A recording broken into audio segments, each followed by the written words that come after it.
Bonjour à tous, bienvenue dans ce webinaire. Votre entreprise risque-t-elle une cyberattaque? Réponse courte, oui, malheureusement.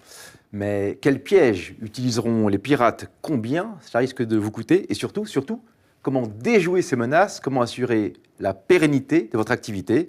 Des questions cruciales. À l'heure où la cybermalveillance explose en France, un seul chiffre pour comprendre: toutes les 40 secondes, une entreprise française serait prise pour cible, avec des conséquences souvent dramatiques. Mais heureusement, il existe des parades, des conseils pratiques, mais aussi des solutions techniques. Et pour en parler, j'accueille Anthony Clément, directeur du développement professionnel et entreprise au sein de Banque Populaire. Bonjour Anthony. Bonjour. Accompagné de 3 experts, Lucas Terme, responsable des comptes partenaires chez Made in Black, leader français de la protection numérique des collaborateurs. Bonjour Joachim, bonjour à tous. Bonjour Lucas.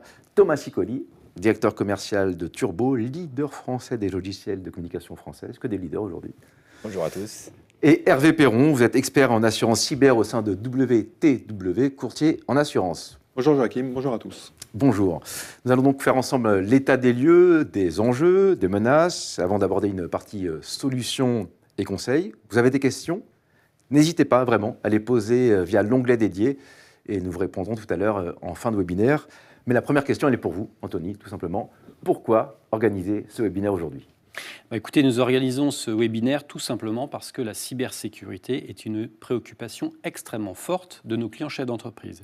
Et d'ailleurs, en tant que première banque des entreprises, on doit répondre à cette préoccupation. Ça fait tout simplement partie de notre accompagnement au quotidien. Et d'ailleurs, une étude Opinionway, publiée en 2004, confirme cette préoccupation des chefs d'entreprise. Ce sont 2 entreprises sur 5 qui se sentent exposées aux cyberattaques. Et puis, pour les petites entreprises, 27% d'entre elles nous disent même n'avoir aucune défense. Et ces enjeux n'ont jamais été aussi élevés, et ils le sont d'autant plus dans le contexte géopolitique que l'on connaît. D'accord, donc des entreprises qui se sentent, des professionnels qui se sentent un peu démunis, et à côté des enjeux et des menaces réelles. Oui, c'est tout à fait cela, Joachim. Les cyberattaques sont d'ailleurs très fréquentes. On estime que 67% des entreprises françaises ont subi une tentative de cyberattaque en 2024. Et quand ces attaques réussissent, c'est une erreur humaine qui est à l'origine de 90% des cas. Par exemple, je suis fan de motocross, je reçois un message alléchant sur le sujet, je clique et c'est le début des ennuis. Le préjudice pour une PME peut atteindre jusqu'à 100 000, 250 000 euros en moyenne, avec donc le risque de se retrouver en très grande fragilité financière. Et face à ce risque, on ne peut pas rester sans réagir. Et c'est la raison pour laquelle Banque Populaire propose un accompagnement et des offres de protection avec nos partenaires. D'accord, effectivement, on va détailler tout à l'heure cet accompagnement et ces offres de protection. Mais avant, pour qu'on comprenne bien, parlons des menaces. Lucas, quelles sont les attaques les plus fréquentes? Alors les attaques les plus répandues aujourd'hui, le plus gros des cyberattaques vont démarrer par un email. On constate surtout aujourd'hui 2 grandes typologies d'attaques par ce vecteur. La première, je pense qu'on a tous été confrontés ici dans nos vies professionnelles ou personnelles, c'est le phishing ou l'hameçonnage en français. Qu'est-ce qu'un mail de phishing? C'est un cyberattaquant qui va usurper l'identité d'un prestataire, d'un tiers de confiance pour nous usurper, pour collecter des données personnelles et ensuite mener à bien sa cyberattaque. C'est aujourd'hui la principale cyberattaque répandue dans le milieu personnel ou professionnel. Une seconde grande typologie d'attaque aussi très développée de nos jours, c'est le ransomware. Ça va être à peu près la même méthodologie, à savoir le cyberattaquant qui va usurper l'identité d'un tiers de confiance. Sauf que la méthodologie de l'attaque va changer. Là, ce ne sera pas un lien pour collecter des données, mais ça va être une pièce jointe à ouvrir. Et malheureusement, cette pièce jointe, on va penser ouvrir un fichier PDF ou un fichier Excel. Mais malheureusement, ça va être un virus informatique qu'on appelle généralement un cryptolocker qui va venir bloquer le système d'information. Ça veut dire qu'on ne peut plus accéder à nos ordinateurs, à Internet et tout ce qui s'ensuit. Et ce que font les cyberattaquants ensuite, généralement, c'est qu'ils vont demander une rançon à l'entreprise pour rendre l'intégrité du système d'information. D'où cette typologie de ransomware. Ce qu'on constate, c'est que dans tous les cas, on est dans de l'usurpation d'identité. Dans tous les cas, les pirates vont faire appel justement à notre manque d'entraînement pour justement mener à bien cette cyberattaque. Okay, donc le mail, premier vecteur d'attaque, mais il y a également de nouvelles typologies d'attaque, de nouvelles typologies d'attaque qui arrivent? En effet, malheureusement, la surface d'attaque se diversifie de plus en plus, et notamment autour de l'utilisateur. Comme on l'a dit en début de webinaire, 90% des attaques réussies viennent d'une erreur humaine. C'est pour ça qu'aujourd'hui, les cyberattaquants peuvent démarrer leur attaque par un QR code malveillant, par exemple. C'est des choses qui peuvent arriver. Une clé USB qui contient une pièce jointe vérolée, voire même le SMS. On reçoit tous de plus en plus des SMS un peu bizarres de colis chronopost bloqués ou autres. Ce sont malheureusement une surface d'attaque qui se multiplie autour de l'utilisateur, ce qui fait qu'on doit être de plus en plus vigilant face à cette recrudescence. D'accord. Hervé, vous retrouvez ce type d'attaque dans les sinistres que vous traitez? Oui, complètement. C'est des sinistres qui sont en forte progression. Avant, effectivement, un chef d'entreprise craignait plus l'incendie. Maintenant, effectivement, en premier lieu, c'est la cyberattaque. Parce que la cyberattaque, c'est le ransomware, comme le disait très bien Lucas. C'est la fraude au virement. C'est le blocage du système informatique. Tout ça, effectivement, ça engendre des pertes financières pour une entreprise. Donc, c'est vraiment... le cyber est vraiment un sinistre numéro 1. D'accord. Thomas, vous pouvez peut-être nous en dire un peu plus sur ces fraudes au virement? Oui, tout à fait. Fraude au virement, on va en distinguer 3 essentiellement. La fraude aux dirigeants, la fraude aux faux techniciens et la fraude aux faux fournisseurs. Ce qu'il faut bien comprendre, c'est que même si les modes opératoires vont changer un tout petit peu, le but du fraudeur est toujours le même, c'est de faire exécuter par un utilisateur, par un collaborateur, un virement. Bon. Petite anecdote intéressante, on avait il y a quelques années abordé la police judiciaire qui nous disait que maintenant les entreprises, du moins les fraudeurs, étaient organisés en entreprise. C'est-à-dire qu'en fait, vous avez un service d'enquête, des gens qui vont enquêter sur les entreprises, récupérer des informations pour avoir le nom des salariés, le nom des collaborateurs, etc. Ensuite, vous avez un service acteur, là c'est les fraudeurs qui passent à l'action, qui vont appeler directement les collaborateurs pour essayer de les frauder. Et ensuite, vous avez un service recouvrement qui va récupérer justement les fonds. Donc, il faut prendre conscience qu'on a à faire face à nous des professionnels qui sont très bien organisés. Au niveau Concrètement, c'est comment une fraude au virement? Alors, une fraude au virement, fraude aux faux fournisseurs, par exemple. Vous allez recevoir un mail ou un courrier vous indiquant que votre fournisseur a changé de coordonnées bancaires. Si vous ne faites pas les vérifications nécessaires, vous êtes potentiellement face à une fraude, c'est-à-dire que vous changez l'IBAN, vous envoyez votre virement, et malheureusement, le virement ne parle pas du tout à votre fournisseur, mais par un fraudeur. Donc pour ça, on le verra par la suite, mais on a tout un tas de fonctionnalités qui permettent justement de verrouiller ce type de choses. D'accord. Donc, changement de RIB, changement d'IBAN et faux ordres de virement. Les faux ordres de virement, voilà. La fraude aux faux techniciens, c'est quelque chose qui a une recrudescence depuis maintenant quelques mois. Quelqu'un vous appelle, se fait passer pour le technicien de la banque et vous demande de faire un virement de test. Bon. Alors, ça nous arrive, moi j'en ai déjà fait des virements de test avec des clients, mais je vous rassure, quand je fais un virement de test, en général, c'est 1 centime. Là, on a des fraudeurs, bien sûr, qui vous demandent de faire un virement de test de 10, 15, 20 000 euros, en prétextant qu'il faut un gros montant pour être sûr que le flux passe bien. Et puis malheureusement, c'est un virement frauduleux et vous récupérez très rarement vos fonds. D'accord, virement frauduleux, et c'est des fraudes qui sont bien plus fréquentes qu'on ne croit. Alors, bien plus fréquentes, on a à peu près plus de la moitié des entreprises qui ont déclaré avoir été victimes d'une tentative de fraude au faux virement, donc très important. Et une donnée essentielle aussi, c'est que malheureusement, tous les secteurs d'activité sont touchés. Fut un temps, certaines, par exemple, les associations disaient j'ai peut-être un peu moins de risque de me faire frauder. Malheureusement, toutes les activités et aussi bien les associations peuvent être fraudées, avec des préjudices et des montants qui sont très importants, puisque je crois que sur 2024, on est un peu plus de 1,1 milliard de fraudes aux virements scripturaux. D'accord, donc c'est effectivement des montants colossaux. Très importants. Et des hackers extrêmement bien outillés, Lucas. De plus en plus outillés, on parlait de diversification, mais il y a également une sophistication aujourd'hui des typologies d'attaques. Je pense notamment au spear phishing. En français, ça va être de la fraude au président. Ça va être un mail d'hameçonnage, mais beaucoup plus sophistiqué, où là, on va vraiment usurper l'identité d'une personne de confiance au sein de l'entreprise ou d'une personne à haut pouvoir de décision pour justement collecter des données de plus en plus sensibles auprès de personnes qui vont être un peu plus bas dans l'organigramme. Aujourd'hui, avec un outil comme l'intelligence artificielle, malheureusement, il est beaucoup plus simple et beaucoup moins coûteux de générer ces typologies d'emails.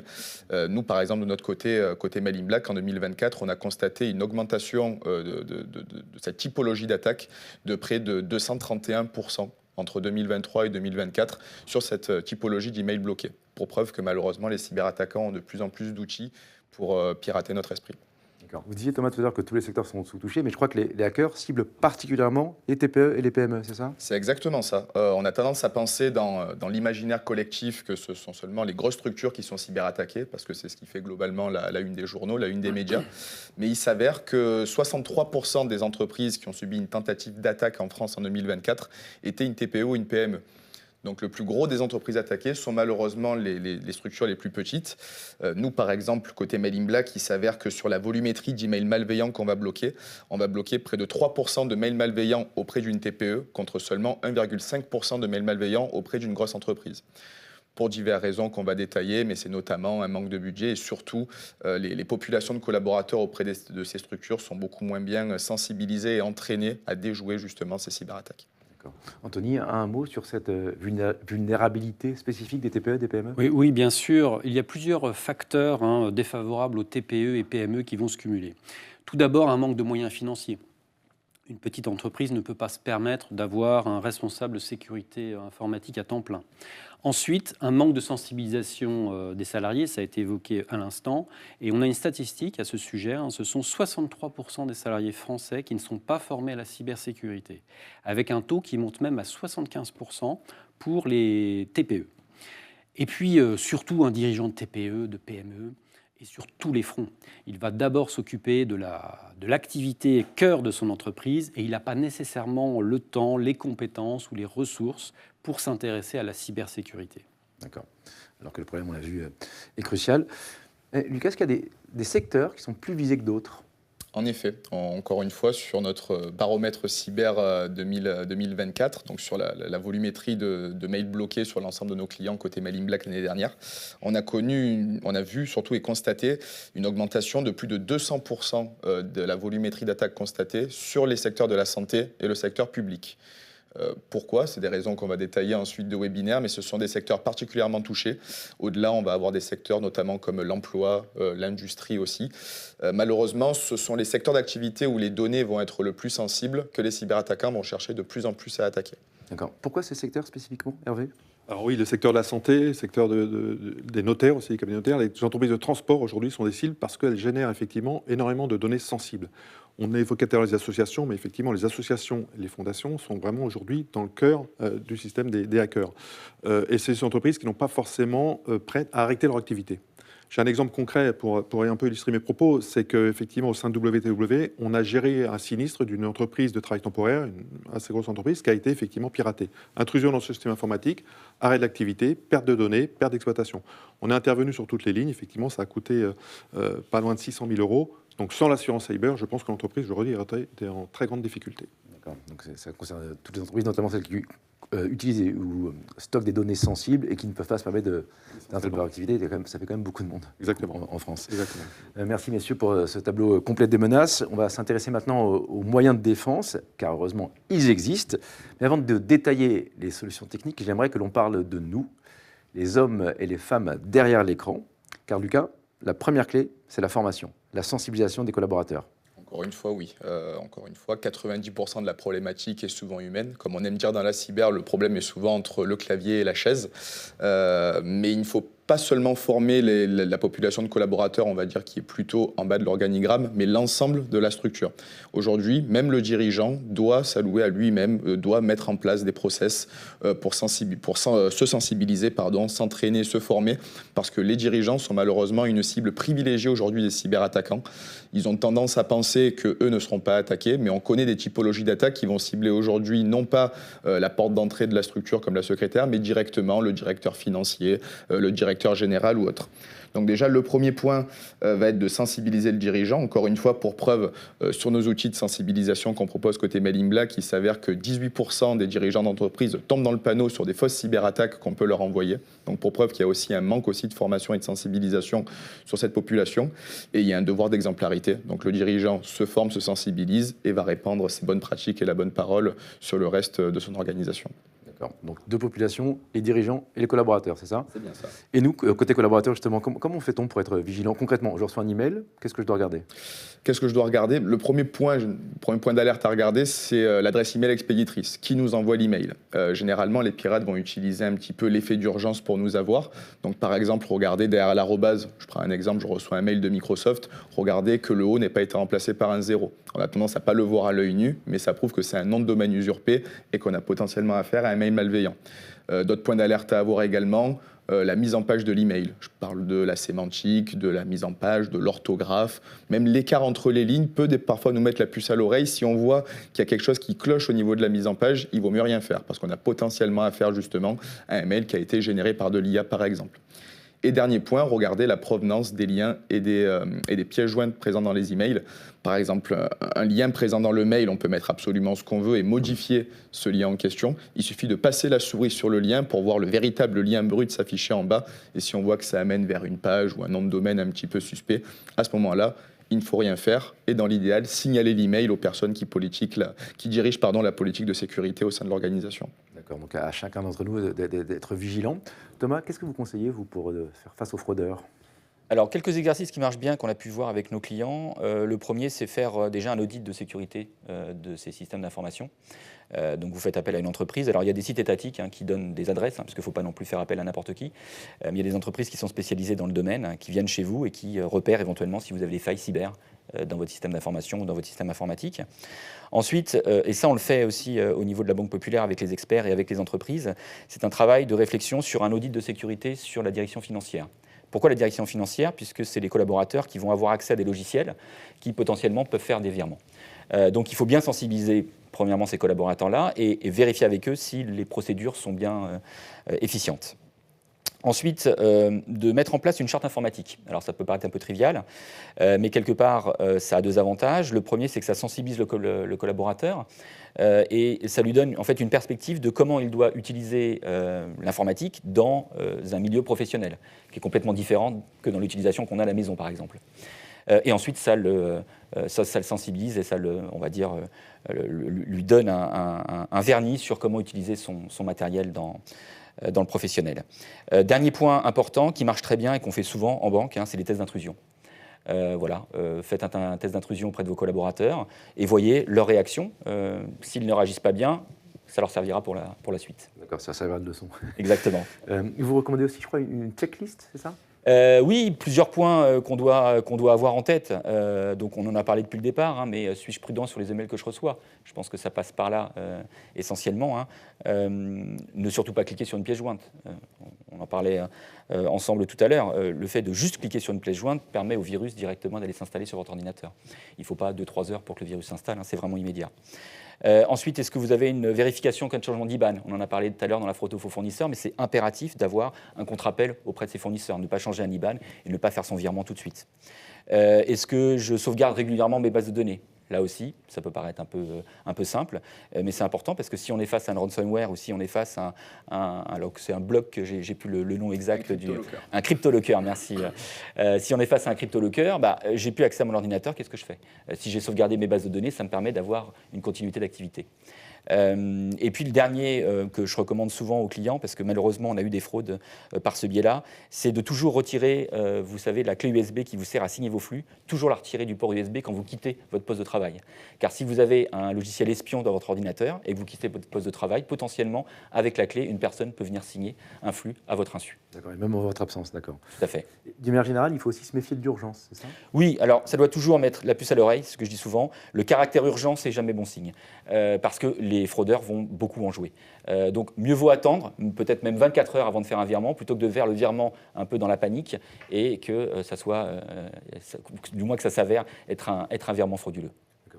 Dans le doute, on attend, on temporise avant de faire. On temporise. Toujours temporiser. Ok. Je crois que c'est aussi votre conseil, Hervé, ne pas paniquer. Ne pas paniquer, ne pas payer. Effectivement, avant, les hackers jouaient le jeu, c'est-à-dire qu'on payait éventuellement une rançon et on retrouvait nos données. Aujourd'hui, c'est plus du tout le cas, c'est plus du tout garanti. C'est-à-dire qu'aujourd'hui, il faut se méfier de ça et parfois même ça peut engendrer des difficultés sur le système informatique. D'accord. Donc c'est quoi le mot d'ordre ? Le mot d'ordre, c'est ne pas payer. Aller directement, si on a une suspicion ou un cyberattaque, aller directement porter plainte à la gendarmerie et au commissariat de police. Et après, appeler effectivement une entreprise spécialisée dans la cybersécurité. D'accord. Donc on se forme pour acquérir les bons réflexes, on se méfie d'urgence et des demandes qui sortent de l'ordinaire, on temporise en cas de doute et on se méfie aussi des pièges de fin d'année parce que je crois qu'on arrive maintenant dans une haute saison des cyberattaques. Oui, complètement. La fin d'année, c'est vraiment le pic des cyberattaques. On dit toujours effectivement que le second semestre, voire le dernier trimestre de l'année, avec la rentrée des classes, avec les fêtes de Noël, avec d'autres fêtes, il y a beaucoup de flux sur Internet, beaucoup d'échanges, beaucoup d'achats. rapide, donc on fait moins attention. Effectivement, les hackers savent que c'est à ce moment-là qu'il faut piéger. D'accord, donc s'il y a une offre motocross pour le Black Friday, vous ne cliquez pas, Anthony. Vigilance. J'ai été attaqué, mon ordinateur est touché. Qu'est-ce que je dois faire? Et ne surtout pas faire. C'est la première chose que je voulais évoquer, surtout ne pas faire. On constate généralement un manque de sang-froid et un manque de bonnes pratiques en cas d'incident de sécurité. Donc le mauvais réflexe surtout à ne pas avoir, c'est j'ai cliqué sur le mauvais lien, la mauvaise pièce jointe, je ferme l'ordinateur, je rentre à la maison. Malheureusement, une fois qu'on a ouvert le lien, le virus va commencer à se répandre. Donc le premier bon réflexe à avoir selon moi déjà, ce serait de se couper d'Internet. Parce qu'un virus, il a vocation à se propager. On va pénétrer d'abord le système d'information via un ordinateur, et ensuite via le réseau, grâce à Internet, le virus va se répandre sur l'ensemble du système d'information de l'organisation. Donc se couper d'Internet est un premier réflexe. Prévenir la personne qui dirige la politique de sécurité, encore une fois, j'ai cliqué sur un mauvais lien, et cette personne ensuite aura les bons réflexes qui ont été cités par Hervé tout à l'heure pour justement gérer cette crise. Donc le premier conseil, c'est de ne pas détourner le regard, c'est au contraire d'assumer malheureusement l'acte. Encore une fois, prévenir son prestataire informatique, son directeur du système d'information, et selon moi, le premier bon réflexe à avoir si malheureusement on a eu un mauvais réflexe. D'accord. Il ne faut pas envoyer non plus le mail ou forwarder le mail à l'entreprise pour dire attention? Surtout pas. Parce que là, encore une fois, si la pièce jointe est ouverte de plus en plus de collaborateurs, le virus va se répandre de manière beaucoup plus rapide. Ok. Ça, c'est à titre individuel. Et Thomas, je crois que vous conseillez, vous, aux entreprises, d'établir un PCA, un plan de continuité d'activité. Est-ce que vous pouvez nous rappeler de quoi il s'agit? Tout à fait, si elles le peuvent, ça peut être un élément important. PCA, derrière la définition, c'est penser l'impensable. C'est-à-dire qu'en cas de catastrophe naturelle, d'incendie, d'inondation ou d'attaque cyber, qu'est-ce que je fais? Donc là aussi, je vais dresser une checklist pour mettre les collaborateurs dans une confiance. Puisque si jamais vous avez une attaque cyber, si vous n'avez pas cette checklist, potentiellement, vous pouvez être amené à faire des choses contre-productives, voire qui viendraient à empirer la situation. D'accord. Et qu'est-ce qu'il doit contenir, ce PCA? Je te laisse la main. Un PCA, effectivement, c'est un plan B en cas de catastrophe. Effectivement, c'est mis en place pour l'incendie, mais ça peut être mis pour le cyber, au contraire. C'est qui fait quoi? Qui dois-je appeler en cas de cyberattaque? Comment, effectivement, continuer son activité s'il y a une cyberattaque? Donc tout ça, effectivement, c'est fait aussi pour faciliter la gestion de crise en cas de cyberattaque. D'accord. Idéalement, en fait, il faut même l'imprimer et l'avoir à portée de main. Complètement. Il faut que ça soit effectivement à disposition de tout le monde. Ok. Et tout aussi important, sauvegarder, n'est-ce pas? Je crois d'ailleurs que c'est indispensable pour vous, les assurances. Ah oui, c'est indispensable. Ce sont des prérequis qui sont indispensables et indiscutables. C'est-à-dire qu'aujourd'hui, il y a trois grands fondamentaux. C'est la première, effectivement, faire des sauvegardes régulières. Si ce n'est pas tous les jours, c'est au moins tous les 7 jours de ces données. Le deuxième prérequis, c'est de faire ces sauvegardes sur des supports externes, alors que ce soit effectivement des disques durs, des clouds, des hébergeurs, mais il faut que ça soit effectivement externalisé. Et le troisième prérequis, c'est les mises à jour qui sont très importantes, les mises à jour de logiciels qui doivent être faites quand elles sont demandées. D'accord. À ce propos, je crois que demain, c'est le dernier jour pour les mises à jour de Windows 10. Après ce demain, il n'y a plus de mises à jour, c'est ça? Je crois que c'est bien ça, en effet. Donc, ce qui veut dire que plus de mises à jour dans toutes les failles de sécurité constatées dans Windows 10 ne seront plus colmatées. Donc, si on reste sur ce système d'exploitation, on va s'exposer justement avec ces failles ouvertes. C'est pour ça que Microsoft nous recommande, et en plus gratuitement, c'est assez rare de monter sur la nouvelle version, sur Windows 11, ce qui peut permettre encore une fois de garantir une sécurité maximum de notre système d'exploitation, qui est la base du fonctionnement de l'ordinateur, tout simplement. D'accord. Et je crois qu'un PC sur deux actuellement tourne encore sous Windows 10 en France. Donc effectivement, n'hésitez pas à faire la mise à jour dès demain vers Windows 11. Merci pour ces conseils très concrets. Il y a aussi des solutions techniques, vous êtes là pour en parler, parce que Banque Populaire a sélectionné les meilleures de ces solutions. Anthony, vous vous positionnez comme tiers de confiance. Oui, alors nous voulons effectivement offrir en quelque sorte à nos clients un bouclier contre les cyberattaques. Et pour cela, nous avons mis en place une approche globale avec nos partenaires experts. C'est sensibiliser et protéger avec Mail in Black et Lucas. C'est sécuriser les flux financiers avec suiteentreprise.com et Thomas. Et puis, c'est accompagner en cas d'incident avec WTW si les attaques ont passé la première ligne de défense avec Hervé. Et Banque Populaire propose ainsi un dispositif complet à ses clients. D'accord, alors on va voir ce dispositif point par point, ou plutôt ligne de défense par ligne de défense. Et on commence donc avec vous. Lucas, pour sécuriser en amont, c'est ça? C'est bien ça. Nous, Men in Black, nous sommes un éditeur de solutions de cybersécurité, donc on va vraiment agir sur le volet préventif de la cybersécurité. En somme, nos solutions vont permettre à l'entreprise d'éviter de subir des cyberattaques, et notamment autour du vecteur de l'utilisateur. C'est notre cheval de bataille, c'est d'assurer une protection à 360 degrés autour du collaborateur. Ça va se reposer sur deux piliers. Le premier, ça va être la protection technologique. On va commencer par sécuriser la messagerie du collaborateur, comme le plus gros des cyberattaques, comme on le dit depuis le début, commence par un email. On va commencer par sécuriser sa boîte mail, tout simplement, pour qu'il ne soit plus confronté à ces cyberattaques. On peut même ajouter une brique de protection de mots de passe, de gestion de ces mots de passe. On en parle peu, mais malheureusement, avoir une politique de mots de passe trop faible peut entraîner des failles de vulnérabilité et des récupérations de données de la part de cyberattaquants. Donc j'invite tout le monde à avoir des mots de passe de plus en plus robustes pour protéger justement ces données. Et au-delà de ça, au-delà du volet technologique, on va également avoir un second pilier qui est l'entraînement, la sensibilisation, la montée en compétence de l'utilisateur sur le sujet des cybermenaces en proposant de la mise en situation réelle, de la sensibilisation, mais également de la formation plus pédagogique avec par exemple du e-learning pour que l'utilisateur ait le plus de connaissances possibles sur tous les sujets et toutes les thématiques qu'on peut avoir autour de la cybersécurité. J'ai été piégé, maintenant il faut savoir pourquoi j'ai été piégé et comment ne pas recommencer, quoi. Exactement. Et vous parlez de la sécurisation de la messagerie, comment ça marche? Alors comment ça fonctionne? Ça va être notre outil historique, c'est un outil qui s'appelle Protect. Ça va être un outil technologique qui va analyser et surtout sécuriser le flux de mails entrants de nos clients. Comment ça va fonctionner en quelques mots? C'est un outil qui va agir en amont du serveur de messagerie de nos clients. Donc il n'y a pas d'installation de logiciel ou autre à prévoir sur le poste informatique de l'utilisateur. Il continue à travailler sur son environnement de messagerie actuel. C'est simplement que nous, en amont, nous allons analyser tout le flux de mails entrants pour permettre d'éviter aux collaborateurs d'être confrontés à toutes les cyberattaques qu'il peut rencontrer sur le canal de l'email. Donc toutes les typologies d'attaques qu'on évoque depuis tout à l'heure, le ransomware, le phishing, la fraude au président, nos outils technologiques vont permettre de déjouer ces attaques-là et de mettre ces mails en quarantaine. Ce qui fait que sur sa boîte finale, l'utilisateur ne sera plus confronté à ces mails malveillants, mais également aux mails polluants. Nous, par exemple, côté Men in Black en 2024, il s'avère qu'on a bloqué près de 150 millions de cyberattaques sur nos 24 000 clients qu'on protège aujourd'hui et surtout 1,7 milliard de spam. Ça veut dire qu'à peu près 30% des mails qu'on reçoit sont des mails qui cherchent à nous polluer l'esprit ou à nous cyberattaquer. Cette solution va permettre justement d'éviter que le collaborateur travaille dans cet environnement un petit peu difficile. Heureusement que vous avez fait le calcul de pourcentage, parce que j'étais incapable sur les milliards et tout.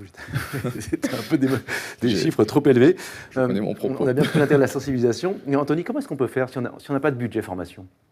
Écoutez, il existe des ressources gratuites. Ce sont par exemple les guides de l'ANSSI qui sont disponibles sur leur site internet ou encore les ressources de cybermalveillance.gouv.fr. Mais investir dans une formation structurée reste sans doute le plus efficace et nos solutions partenaires incluent souvent un volet formation dans leurs offres. D'accord, très clair. On passe maintenant au deuxième volet de la protection, la sécurisation des flux. Et c'est tout l'intérêt de suiteentreprise.com, c'est ça Thomas? Tout à fait. Suiteentreprise.com, c'est un logiciel développé par le groupe qui permet la gestion des flux à nos clients. Alors ce qu'il faut savoir, c'est que nos clients, ce qu'ils souhaitent, c'est de la fluidité et de la simplicité d'utilisation. Sauf qu'il a fallu qu'on rajoute depuis quelques années des petites briques pour sécuriser les flux. Alors c'est toujours le danger, ne pas quitter ou du moins de vue le côté facilité d'utilisation du logiciel, mais tout en rajoutant des briques de sécurisation. Des briques intéressantes, il y a par exemple la liste pays. La liste pays, ça permet dans notre logiciel de bloquer les flux vers des pays que le client n'aurait pas autorisés. J'ai aucun bénéficiaire vers l'Espagne, il n'y a aucune raison que mon logiciel accepte d'envoyer des flux vers l'Espagne, par exemple. Ensuite, on met en place des alertes. Les alertes, c'est pour être vraiment dans la proactivité. Je mets 30 000 € sur des opérations sensibles. Dès qu'il y a une opération supérieure à 30 000 € qui passera sur mon compte, le logiciel m'avertit en temps réel. L'intérêt, c'est que ça me permet d'être proactif vis-à-vis de ma banque. Et si jamais je suis face à une fraude, ça me permet éventuellement d'avoir plus de chances de récupérer les fonds. Ensuite, on a mis en place une application mobile qui permet le jeu des deux regards. C'est-à-dire que vous allez avoir une personne qui va signer un flux et une tierce personne qui va valider le flux. On met plusieurs couches de cinématique dans l'envoi d'un flux, ce qui permet de déjouer souvent les tentatives de fraude, et essentiellement la fraude au président, par exemple. D'accord.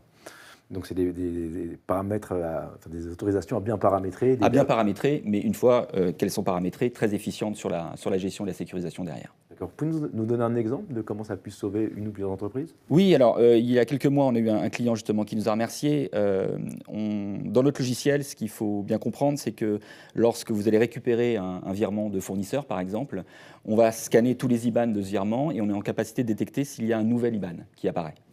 En l'occurrence, le comptable avait fait un changement d'IBAN, n'avait pas prévenu sa directrice financière. Au moment de la signature et de l'envoi du flux, la directrice financière a eu un message de notre logiciel lui indiquant que justement un nouvel IBAN était détecté. Elle s'est renseignée en interne pour savoir si les contre-appels avaient été faits. Les contre-appels n'avaient pas été faits et lorsqu'ils ont appelé le bénéficiaire, du moins le fournisseur, ils se sont rendus compte que c'était une tentative de fraude au faux fournisseur. Donc sans, je dirais, ce garde-fou, sans cette fonctionnalité, potentiellement, le virement serait parti. D'accord, donc là encore une fois, vigilance et contrôle humain. Et contrôle humain. Alors merci pour ces explications. Alors, on l'a bien compris, le risque zéro n'existe pas. Et donc on va s'intéresser à la troisième ou dernière ligne de défense, l'assurance cyber. Comment est-ce que ça complète ce dispositif, Hervé? Alors, l'assurance cyber s'assoit sur quatre piliers fondamentaux. Le premier, c'est toute l'assistance informatique. C'est-à-dire que dès lors qu'une entreprise a été hackée, on met à disposition de l'entreprise un numéro de téléphone, une hotline, disponible 24 heures sur 24 et 7 jours sur 7. Et dès qu'elle a cette suspicion ou cette attaque, elle nous appelle. Et immédiatement, elle rentre en contact avec nos experts informatiques qui prennent directement en charge le sinistre. Et ils peuvent même intervenir dans les 2 heures sur site pour voir d'où vient l'hémorragie et stopper surtout la fuite de données. Le deuxième pilier, c'est la partie juridique. C'est-à-dire qu'un chef d'entreprise, quand il est hacké, a des obligations. On en parle tout à l'heure. C'était déposer plainte, effectivement, au commissariat de police ou à la gendarmerie dans les 72 heures. C'est également prévenir la CNIL. Il a une obligation de prévenir la CNIL en cas de cyberattaque et de prévenir aussi ses clients ou ses fournisseurs. Donc tout ça, c'est un accompagnement qu'on donne aux clients. On l'aide, effectivement. On prend en charge tous ces frais de notification. D'accord. Et 2 autres piliers? Alors, 2 autres piliers. Le troisième pilier, c'est la perte d'exploitation. C'est-à-dire que quand on a été piraté, on peut avoir effectivement son système informatique bloqué et un arrêt d'activité. Donc une perte de revenus. Et nous, on prendra en charge effectivement cette perte de revenus à compter des 12 heures d'interruption. Je dis 12 heures parce que c'est important pour une entreprise de e-commerce. Chaque heure compte. Donc voilà, une interruption de 12 heures, c'est important. Donc nous, on intervient pour la perte d'exploitation. Et la quatrième garantie, on va dire, c'est la responsabilité civile. La responsabilité civile, en fait, on viendra répondre et indemniser les clients qui ont subi des dommages collatéraux de nos clients qui ont été hackés. Ça peut être effectivement des fournisseurs, ça peut être des clients, ça peut être des prestataires qui ont également subi des dommages collatéraux. C'est un peu comme dans l'exemple dont vous parliez tout à l'heure? Exactement. Dans l'exemple qu'on a vu tout à l'heure, quand j'ai évoqué l'entreprise de travail temporaire, donc blocage du système informatique, donc forcément les prestataires qui ont été impactés. Donc là, on a intervenu sur toutes les lignes. On a intervenu sur le paramètre informatique, la partie juridique, la partie d'exploitation et la partie RC. Et au final, effectivement, on a réglé ce qu'on a dit tout à l'heure, 600 000 euros. Sans cette assurance-là, je pense que l'entreprise aurait eu des difficultés aujourd'hui. Si vos solutions avaient été présentes sur les ordinateurs de l'entreprise, est-ce que vous auriez pu éviter cette attaque? Dire oui, parce que si je me rappelle bien, la cyberattaque a commencé par un mail. Donc, si le client avait été équipé de notre solution Protect, l'utilisateur qui a malheureusement cliqué sur la mauvaise pièce jointe ou le mauvais lien, je ne connais pas la typologie d'attaque, le collaborateur n'aurait pas été confronté à ce mail-là. Donc, ensuite, l'entreprise n'aurait malheureusement pas, aurait plutôt heureusement pas connu toutes ces mésaventures. Oui, tout à l'heure, rapidement, si on reçoit un email suspect, c'est important de le signaler, c'est ça? Il ne faut pas juste l'enterrer?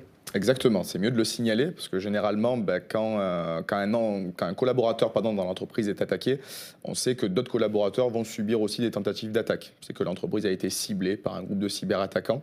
Donc signaler le mail malveillant à une personne qui, encore une fois, s'occupe et gère cette politique de sécurité informatique va permettre déjà de reconnaître ce nom de domaine. Pourquoi pas le signaler aux autorités, surtout faire en sorte de prendre les dispositions nécessaires pour éviter que l'entreprise connaisse une recrudescence d'attaques trop importante. C'est des coups de filet. Au plus d'attaques sont envoyées, au plus il y en a une qui a malheureusement la chance de passer. D'accord. Bon, merci pour ces explications. On a fait le tour des enjeux, des menaces, mais aussi des solutions et des conseils concrets. Nous avons aussi reçu de très nombreuses questions, et donc on va essayer ensemble d'y répondre. Allez, première question. Est-ce qu'une cyberattaque de notre ordinateur peut atteindre un cloud type Dropbox ou autre? Question technique. Qui veut la prendre? Je veux bien la prendre. Alors, techniquement, ce serait faisable, mais quand on parle d'entreprises comme Dropbox, il y a de tels dispositifs de sécurité sur leur hébergement en SaaS, donc dans le cloud justement, qui fait que même si une entreprise cliente de Dropbox est attaquée, Dropbox aura mis en place toutes les dispositifs de sécurité nécessaires pour que l'attaque ne pénètre pas leur réseau. On a l'exemple avec nous, Mail in Black. Nos solutions sont hébergées en SaaS, par exemple.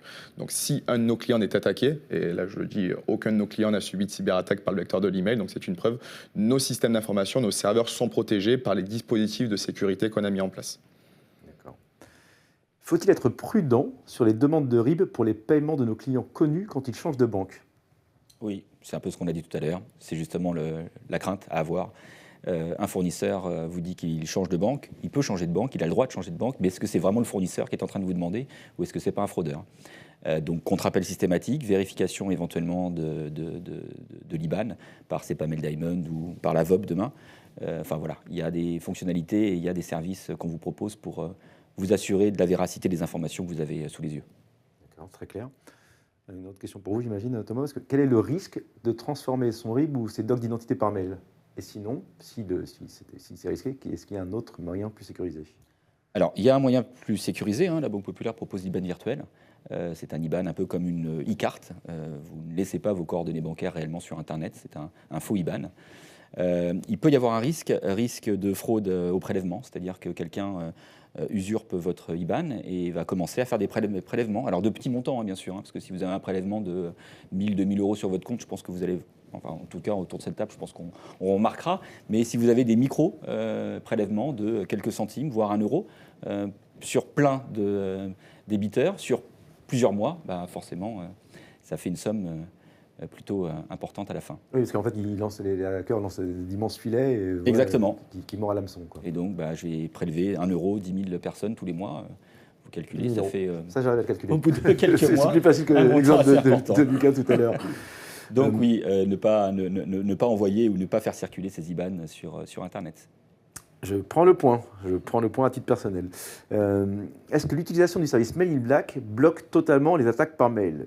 Ou est-ce que les attaquants ont les moyens de passer à travers le service? Alors c'est une très bonne question. Alors j'aurais envie de dire oui, mais malheureusement, aucun outil technologique est fiable à 100%. Aucun. Donc notre outil est quand même fiable et éprouvé. Donc on a une capacité de détection des mails malveillants qui est à 99,3%. Mais il reste 0,7% d'emails qui peuvent passer entre les mailles du filet. Et c'est d'ailleurs pour ça qu'on a lancé notre second outil CyberCoach. Malheureusement, au moins si un mail passe entre les mailles du filet, l'utilisateur, comme il aura été testé, comme il aura été sensibilisé, il sera de lui-même déjoué la menace. C'est pour ça qu'encore une fois, notre cheval de bataille n'est pas la protection de la messagerie, mais la protection de l'utilisateur. Okay. On fasse les messages et on se forme tous là autour de la table, enfin en tout cas moi personnellement. Quand on démarre, comment est-ce qu'on dimensionne un budget cyber, Tony? Comment est-ce qu'on peut convaincre son équipe de direction d'investir dans la cybersécurité? Je dirais qu'il y a 3 arguments assez imparables. Le premier, c'est le coût d'une cyberattaque. On l'a évoqué, c'est entre 100 000 et 250 000 euros en moyenne. Et donc, quand on rapporte ce montant au coût d'une protection annuelle, on voit bien que les deux montants sont sans rapport.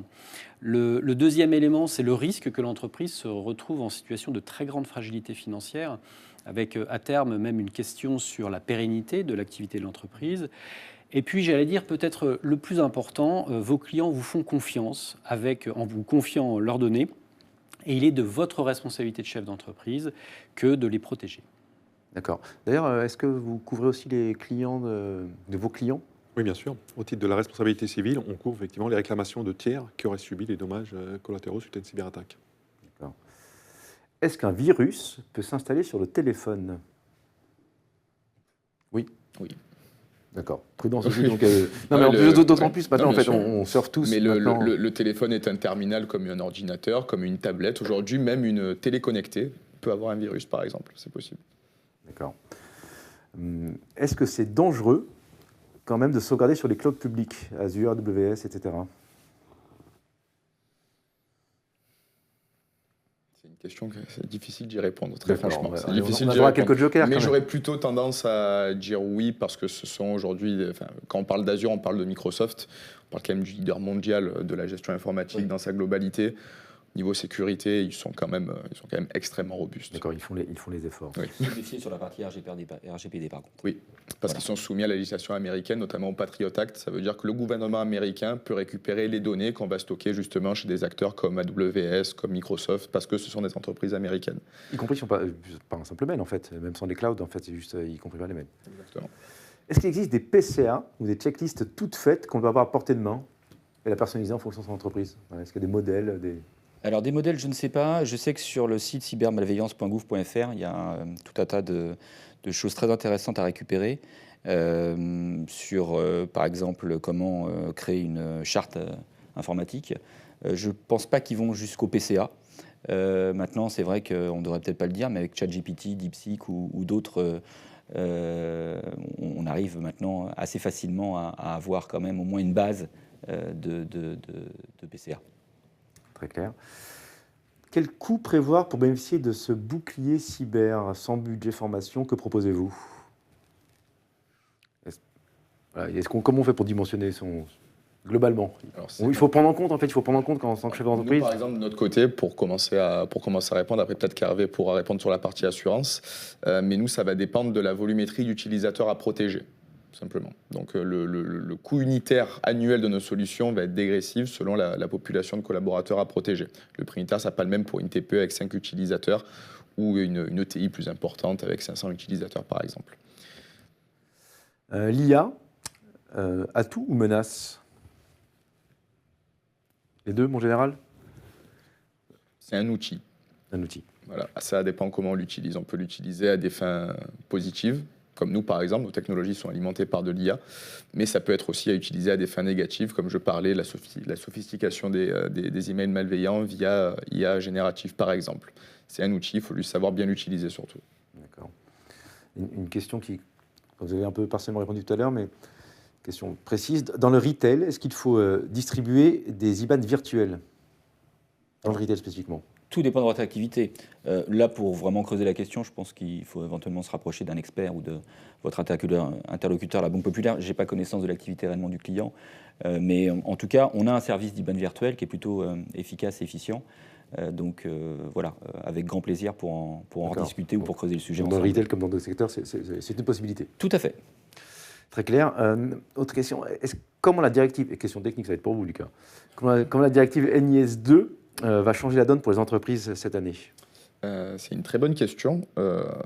Déjà, pour expliquer ce qu'est NIS2 à nos spectateurs, NIS2 est une directive européenne qui a été approuvée, qui est rentrée en vigueur au mois d'octobre, si je ne dis pas de bêtises. Je veux être sûr sur ce que j'avance, mais je crois qu'elle est en vigueur à partir de maintenant. Donc, qui a été appliquée sur le droit français. C'est une directive qui va demander à beaucoup de structures en France, je crois que les chiffres, c'est près de 160 000, de répondre à plusieurs points de conformité sur leur cyberprotection. C'est une directive qui va demander aux entreprises d'avoir une solution pour protéger la messagerie, un outil de sensibilisation, un gestionnaire de mots de passe, des outils de sauvegarde. Je crois qu'il y a à peu près une dizaine de points de conformité. La liste là est non exhaustive. Et NIS2 a séparé deux grandes typologies d'entreprises, les essentielles et les importantes. Donc on peut avoir des entreprises du milieu de la défense, de l'agroalimentaire, de l'énergie, de la salubrité, toutes les entreprises qui participent à la vie, à la continuité de la bonne vie dans notre pays.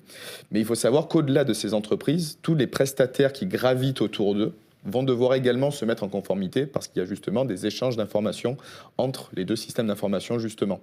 Donc je suis une PME qui livre par exemple des consommables à des hôpitaux, je vais devoir également me mettre en conformité parce que des données vont transiter avec l'hôpital en question. Et l'hôpital est considéré comme une entreprise essentielle. Donc c'est une directive qui va concerner énormément de structures en France. Les contrôles ne vont commencer que d'ici 3 ans, mais si d'ici 3 ans on n'est pas en conformité, il pourrait y avoir diverses sanctions administratives ou financières. Ça prouve que même d'un point de vue législatif, il ne faut pas être en retard pour monter dans le train de la cyberprotection. Comment on sait si son entreprise est concernée par NIS2 ?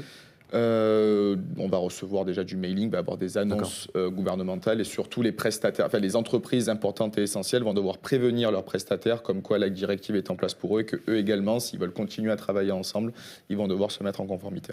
D'accord. Et une autre question sera pour vous, Anthony. Par quoi commencer si on a très peu de ressources en interne ? Écoutez, je pense qu'il faut d'abord commencer par protéger sa messagerie. C'est la première des choses, puisqu'on a vu tout à l'heure et on a expliqué que dans 90% des cas, c'était la porte d'entrée. Ensuite, Sensibilise.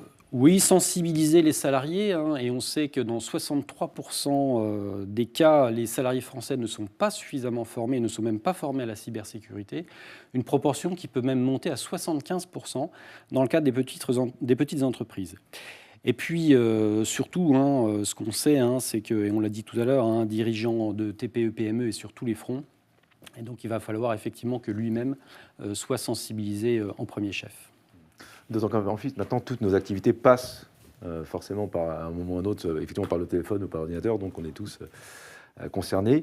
Est-ce qu'il y a une différence de protection à prévoir sur Mac vs Windows? On parlait de Windows 10, mais pareil, c'est un terminal. C'est la même chose.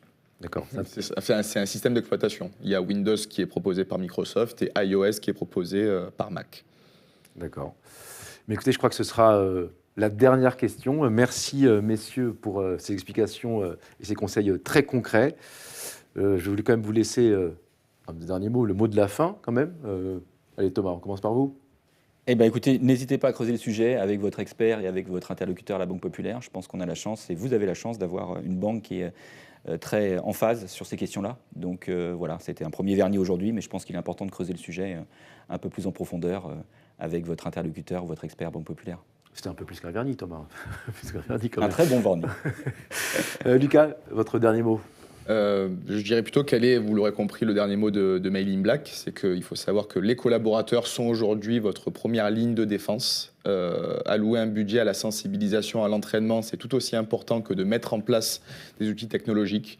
Malheureusement, comme la surface d'attaque se multiplie autour des utilisateurs, aujourd'hui, un collaborateur qui est sensibilisé, qui est entraîné, ça vaut toutes les protections technologiques du monde. Il faut le savoir.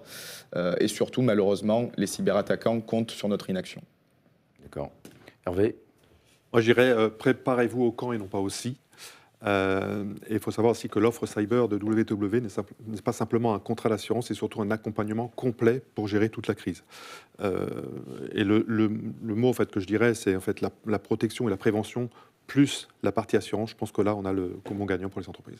D'accord, donc il faut bien une approche globale, et c'est aussi, je crois, votre mot de conclusion, Anthony. Oui, moi je dirais qu'aujourd'hui, la cyberprotection n'est plus une option, et votre approche de dirigeant d'entreprise doit combiner différentes solutions. D'abord de la prévention, de la protection également avec Mail in Black, de la sensibilisation, mais aussi une assurance qui va couvrir votre entreprise. Et Banque Populaire est en capacité de vous accompagner avec ses partenaires sur ces différents volets. Et puis, vous pourrez d'ailleurs, donc n'hésitez pas pour cela à vous rapprocher de votre chargé d'affaires entreprise, qui pourra vous accompagner, vous conseiller. Et puis, vous pouvez également profiter du mois de la cybersécurité avec une offre spécifique valable jusqu'à fin novembre. D'accord, donc le message est passé aujourd'hui. Merci vraiment, messieurs, pour vos explications, la qualité, la précision de ces explications. Merci aussi à vous pour votre écoute et pour vos très nombreuses questions. Restez vigilants, restez protégés et passez une excellente journée.